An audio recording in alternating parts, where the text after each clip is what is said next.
Thank you for buying a Plastica premium wooden pool kit. This video particularly describes the construction of a 4-metre above ground octagonal pool. For other sizes or configurations, the principles of construction are generally similar and are fully described in the accompanying instruction manual. Before commencing work on your pool, take the time to watch this video and read the manual thoroughly first to familiarise yourself with the stages and methods of construction. The manual in particular has tables and illustrations for reference which you will find invaluable. Good luck.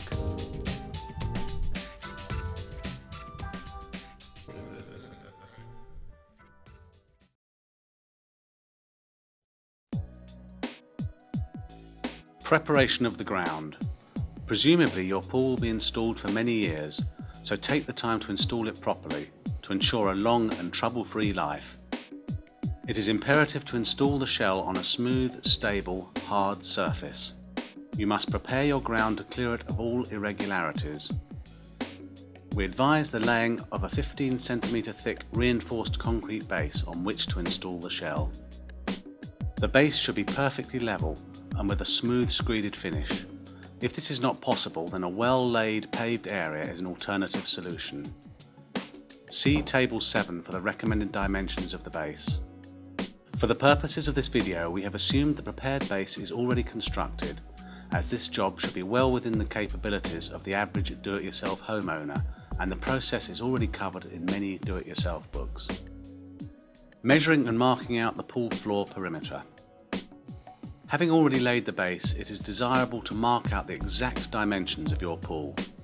Here we describe the method of marking out for a 4-metre octagonal pool. The 4-metre dimension stated for the pool actually refers to the internal diagonal dimension and not the measurement between the parallel sides. This latter dimension is in actual fact 3.7 metres, and we therefore need to start by marking out a 3.7 metre square box. First, mark out one side of the box at 3.7 metres and peg each end. In this video we are using 2 masonry nails. Having established these datum points, we next need to mark out the 2 remaining corner points of the square. To do this, we are using a string with loops at each end. The string has an overall length totaling one side and one diagonal of the square. It is marked part way along at 3.7 metres, which is the length of one side of the box. By fixing the loops to each of the masonry nails and stretching the string to the marked point, we obtain the 3rd corner of the square. By reversing the string on the nails and again stretching it to the marked point, we now have the 4th and final corner of the square. We can now join up the corners using a chalk line.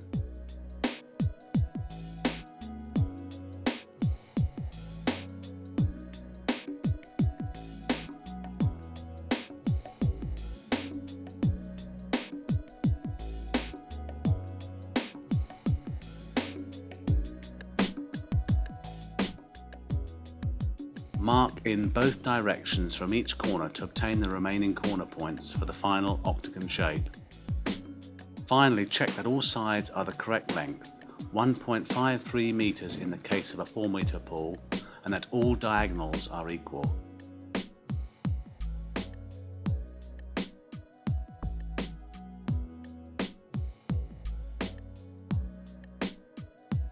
Attention!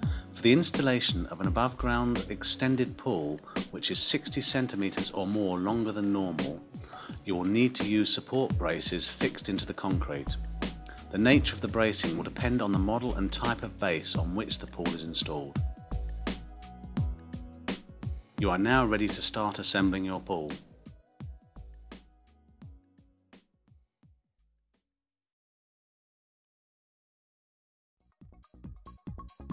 Assembly of the pool structure. Leave a whole day for assembly, excluding time to fill the pool. We advise you to carefully follow the assembly stages in the correct order to avoid errors or waste. Place the liner in the sun to warm it and make it more supple to work with when installing. Composition of the pool walls. Once finished, your shell should have 8 sides of identical height, each one having 8.5 planks. The first layer is created by laying alternately a half plank, then a full plank, and so on. The total height of the wall when fully assembled and before fitting the top shelf should be 1.17 metres. Following is the composition of the pool walls in approximate assembly order. 4 half planks, 58 standard planks 13 cm high, 4.5 cm thick. 1 plank 13 cm high with a hole cut for the return inlet. 1 plank 13 cm high with half depth cutout for skimmer insertion. 1 extended plain topped plank with half depth cutout for skimmer. 3 plain topped planks for the final layer. 4 extended plain topped half planks for the top layer. For your convenience, this list is also shown in your instruction manual. Before starting assembly of the walls, you should decide the position of the skimmer, the ladders and the return inlet. It is essential that none of these items are installed on the same wall as any of the others. It is advisable to install the skimmer facing the prevailing wind, as this will then direct the surface water towards the skimmer opening and facilitate the skimming action. Assembly of the wall beams. Before the actual assembly, we suggest that you stack the planks in piles and in their correct order of installation, adjacent to their eventual position. The planks are placed one upon another and fixed together using tongues and grooves to locate vertically. Tongues always facing upwards, grooves facing downwards. The cutouts at each end allow you to accurately interlock each side wall section together at the correct angle to form the octagonal shape. As you fit each row of planks, use the mallet with a wooden block protecting the tongued top edge of the beam to firmly tap them fully home. If you strike directly onto the tongues, you will damage them and will not be able to key the next row of planks properly into place. Attention! In order to avoid ending up with gaps in between the wall layers, you must ensure every plank is well interlinked from the start. If some are slightly bowed, start by locating them from one end and work slowly along to the opposite end, using the tongues and grooves as rails, hitting firmly home with your wooden block. In extreme cases, a clamp can be used. Now commence the assembly of the bottom row, starting with the 4 half planks having a flat underside and tongues facing upwards, placed alternately around the perimeter. One of these half planks should be placed facing the prevailing wind, as this will be the base of the wall in which the skimmer will be placed. The remaining 4 planks will be full height and interlinked into the half planks by means of the 45-degree slots. You should now have an octagonal frame consisting of 4 half planks and 4 full planks, all with 2 upward facing tongues, exactly matching your marked out profile. For the extended pulls, with the skimmer weirs and return inlets installed as illustrated on page 11, the bottom long planks on each side should all be half height. Now start building up the walls by fitting the remaining layers of planks. From a suitable starting point, work around the pool in the same direction on each layer. If a plank does not interlink properly, change it for another and try it elsewhere. Do not start a new layer without having interlinked each plank securely. Check the level at the second or third layer with a large spirit level and measure to check that the diagonals are still of equal length.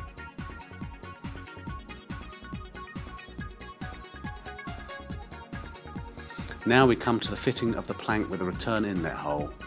This should not be inserted in the same wall as either the skimmer or the ladders. For the 4 metre octagon, this should be the 7th full plank from the floor.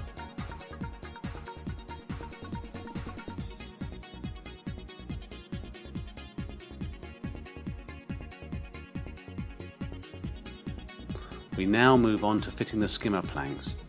These should be inserted in the wall which started with a half beam and which faces towards the prevailing wind, as mentioned earlier.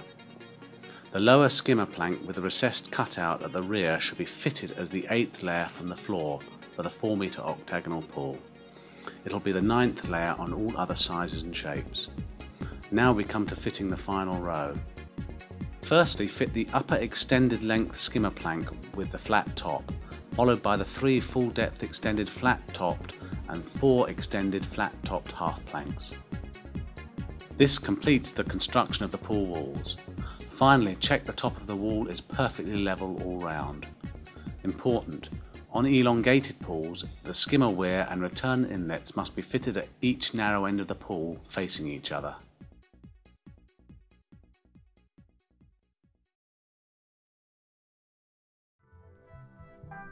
Assembly and installation of external wooden ladder. The ladder consists of 2 side pieces, 3 wooden steps, 18 countersunk screws and 2 bolts complete with nuts and washers for securing to the pool. Firstly, drill these 3 equispaced holes in each step slot of the ladder sides and then countersink them on the outside. Next, place one ladder side flat on the floor with the slot facing upwards and tap in the 3 steps with the front edges of the steps flush with the front edge of the side.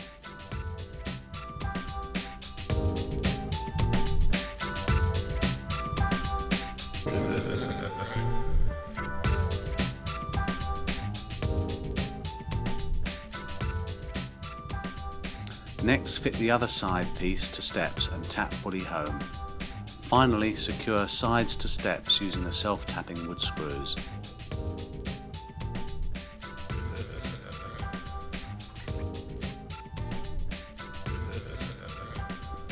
The ladder is connected to the pool by using 2 of the top shelf support brackets. It is important that the grain of the wood of the brackets runs horizontally when fitted. First, measure the outside width of the ladder and then the outside length of the pool wall. Divide the difference between the 2 dimensions and measure in from one outside end of the wall. Draw a vertical line which marks the inside edge of the first support bracket.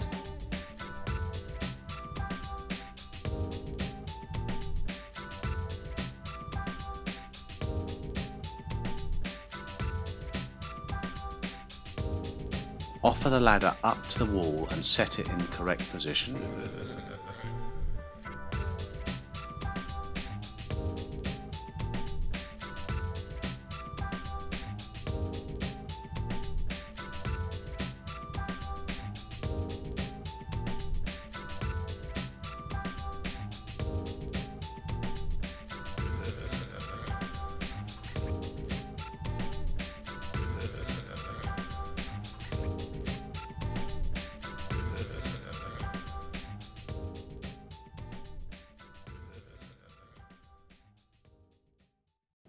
Drill 2 holes through the wall approximately 40 mm and 160 mm down from the top edge of wall using a 6 mm drill bit.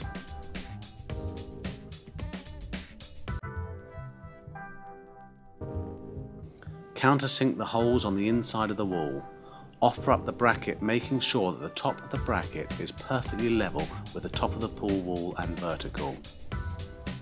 Secure using 2 5mm by 100mm CSK screws.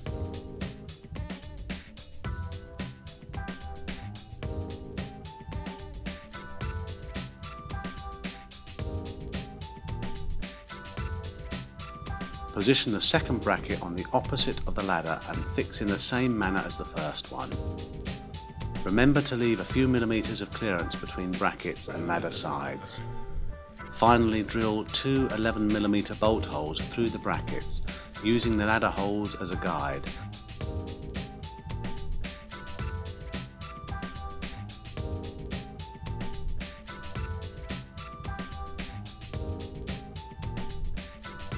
Secure the ladder by feeding the bolts from the inside of the ladder with the nuts and washers fitted on the outside.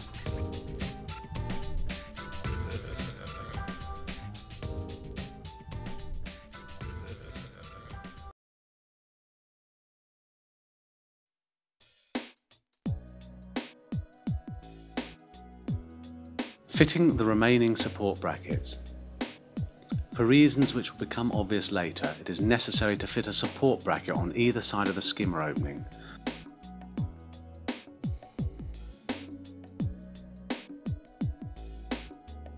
The spacing between these should be 200mm either side of the centre line of the wall, thus giving a gap of 400mm between them. Finally, the remaining brackets can be fitted at the centre points of the remaining 6 walls.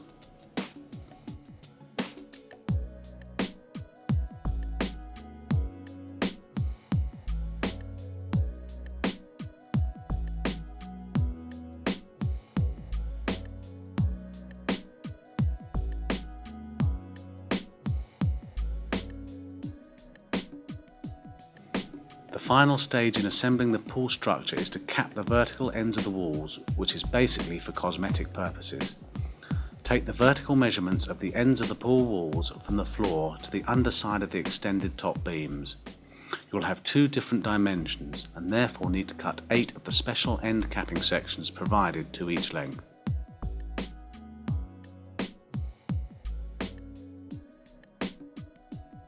Gently tap these cappings onto the end of each wall section and fix in position with 25mm panel pins or oval nails. If you wish, you can cut and use the capping offcuts to fit on the end of each of the extended top rails.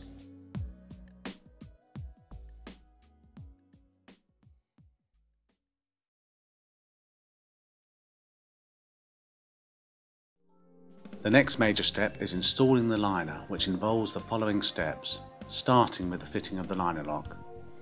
Liner lock is the white plastic channeling which holds the top of the pool liner in position. The actual channel opening should be at the top when fixed to the pool wall.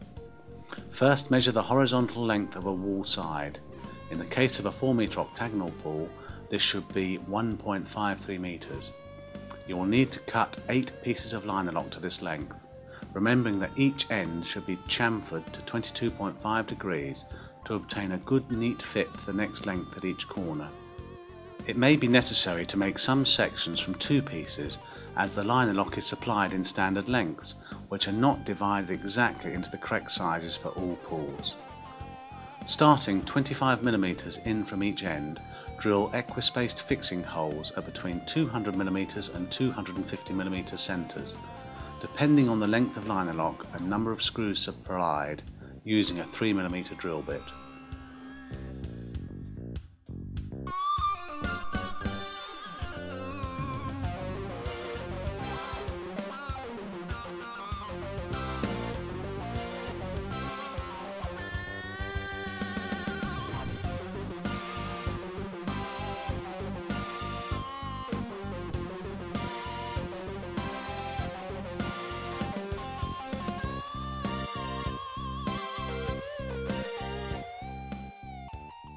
Now, using the 3mm by 35mm CSK stainless steel screws provided, fix the liner lock to the top of the walls, making sure that it is exactly flush with the top of the wall all the way round.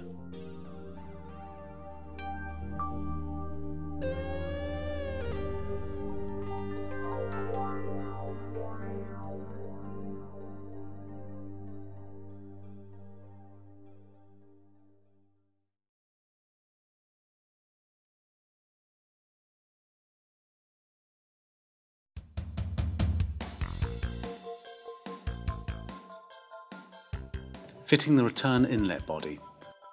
Take the main body and gently tap it into the pre-cut hole in the pool wall with the 2 countersunk holes in the flange top and bottom.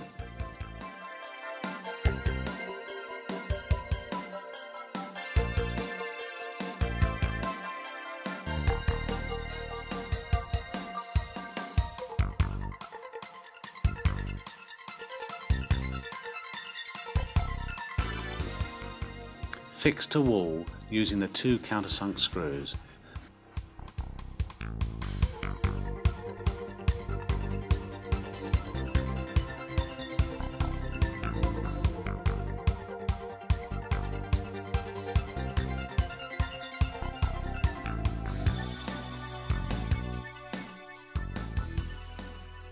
Place remaining parts of the inlet assembly in a safe place for future use. Fitting the skimmer weir body. Offer skimmer body up to the rear of the cutout with opening flush to inside face of pool wall. Carefully mark position of fixing holes in mounting flange through onto rear of wall.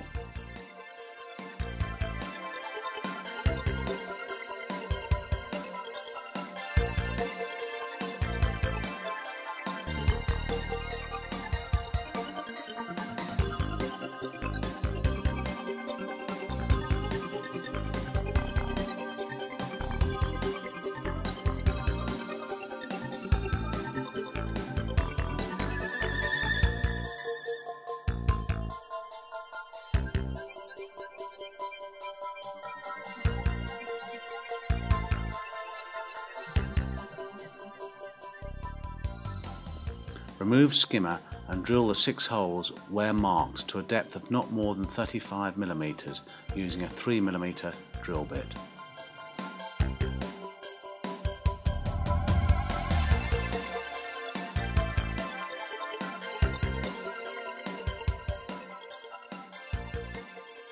Refit skimmer into place and secure with 6 of the countersunk screws provided. Ensure that all remaining components of skimmer are stored in a safe place for future use.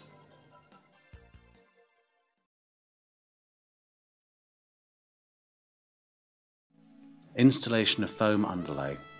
After ensuring that the walls of the pool are clean, dry and free of dust, carefully spray them and the mating surface of the underlay in a zigzag pattern with a can of spray adhesive. At the same time, gradually unrolling the underlay around the inside of the wall, making sure that it is firmly pressed home as you go, paying special attention to the corners. Using a Stanley knife or similar, trim around the top of the wall flush with the bottom of the liner lock. Butt and trim the vertical seam, do not overlap, and seal with underlay tape. Trim the underlay from around the return inlet and skimmer faceplates with a Stanley knife. Installation of felt underlay. The floor must now be thoroughly cleaned and felt carefully laid and cut exactly to the floor profile. Make sure that it is free from creases. Avoid overlapping joints. It is better to butt them together so that you don't get unevenness, which will show through the liner. Seal the joints with underlay tape to avoid movement during the fitting of the liner.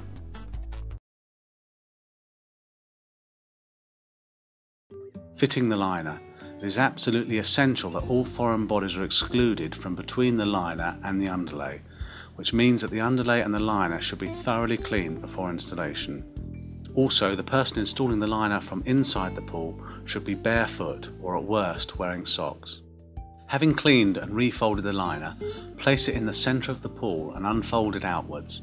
Start to hook the liner beading into the liner lock and move liner around until the corner of the liner floor lines up with the wall corners. Continue to feed the beading into the liner lock, at the same time spreading the liner floor so that both the vertical corners and wall-to-wall corners line up.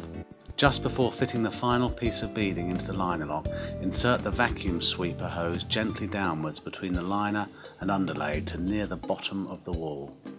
Seal the opening at the top with underlay or gaffer tape. Now the time has come to fill the pool using either the submersible pump from a hired porta pool inflatable pool or the mains water supply via a garden hose. Immediately switch on the vacuum cleaner and using your heels gently ease the liner into position against the walls, making sure that it is hanging true and vertical and that the floor to wall seam is as tight as possible against the base of the wall. Continue to adjust until all creases have been removed from the floor. Once the water level has reached approximately 150 mm and the creases have disappeared, switch off the vacuum cleaner and remove the hose, fitting the final piece of liner beading into the liner lock.